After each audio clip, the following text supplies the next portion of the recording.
When it was her turn, as she waited in line, she came into the exam room. She looked down at the floor. She didn't make any eye contact. She sat in the chair and waited for what would happen next. The conversation went something like this. What brings you in here today? My chest hurts. I have chest pain when I cough. Did you fall? Did you injure yourself? I was beaten. And when I cough, my chest hurts. It reminds me of the beatings. When the rebels came to our village, my husband was away. They beat the women, and then they raped us. When my husband came home and saw what happened, he knew we had to escape.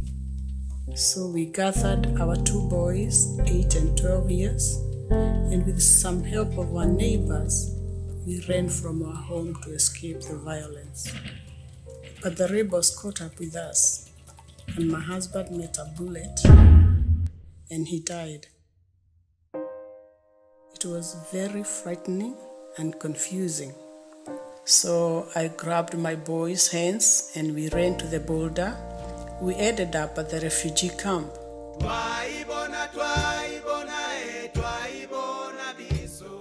We examined her. Her chest was very sore. She had signs of a pelvic infection. We sent her to the lab across the hall, and they tested her for pregnancy and for HIV and syphilis. I was grateful to hear that my tests were all negative.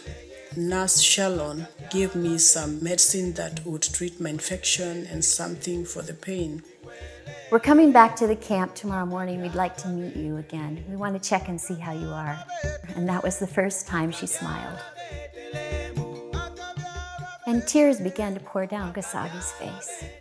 And it was so interesting after the visit, after that first smile at the end of the visit, and then being able to meet her in the camp several times. It was like night and day. Perhaps this is my first step towards healing.